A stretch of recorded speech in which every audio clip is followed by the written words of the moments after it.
Well, hey there. I'm so excited to be back with you again. I wanted to touch base with you because this past Sunday, Pastor Tim talked about Moses.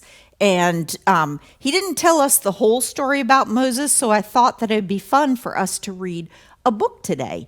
And his point about Moses, or part of it, was that God pretty much directed his path and he didn't always follow God's direction. And this coming Wednesday night, actually, while I'm filming this, it'll be tomorrow night, I'm going to do a Zoom.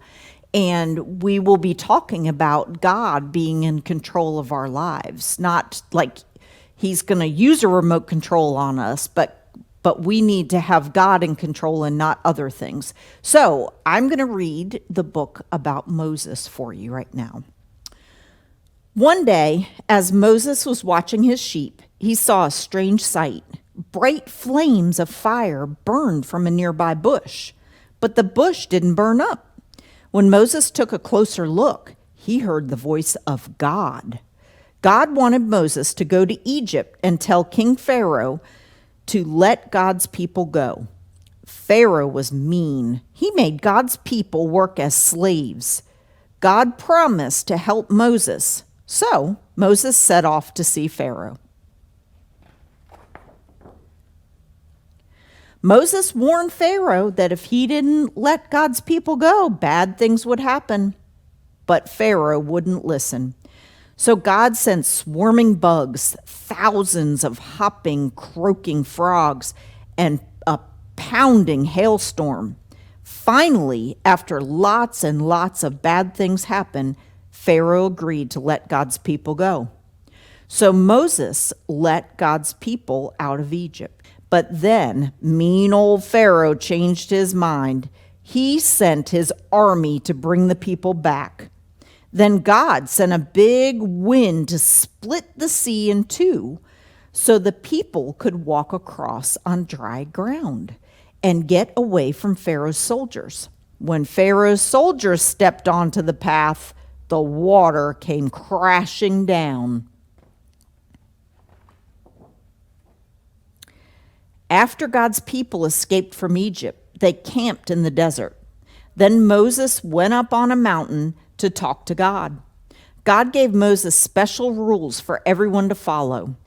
We call those rules the 10 Commandments.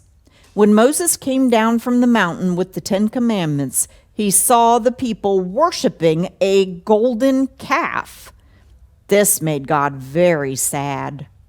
God wants us to love and worship him. He wants to be the most important part of our lives.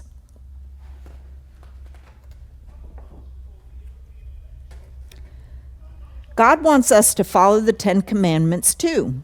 Following the 10 Commandments shows that we love God.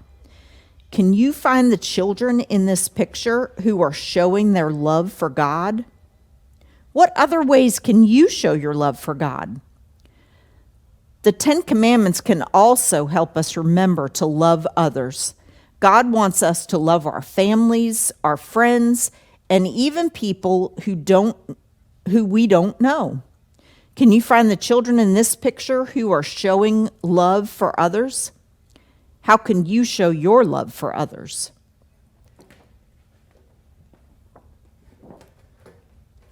And these are the 10 Commandments. Loving God. Don't have any gods except me. You must not worship any idols. Be careful how you use God's name. Remember God's day, rest and worship. Loving others. Honor and obey your parents. You must not kill anybody.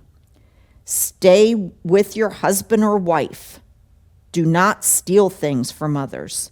Never, never tell a lie. Don't be jealous of your neighbor. The 10 Commandments help us remember to love God and love others.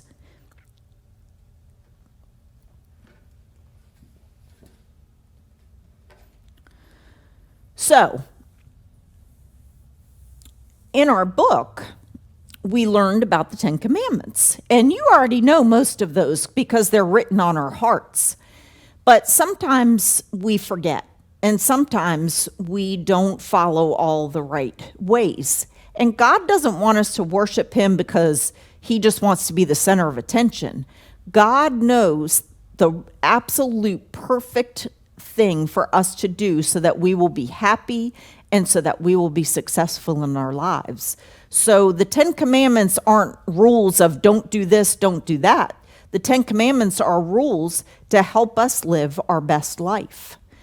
On our Wednesday night Zoom, we are going to talk about what it means to follow God and to follow his rules and why it's so important for us. So I hope that you will join me Wednesday night at 7 o'clock on Zoom, and you can get the link on the in the email that I send and also on our Facebook page.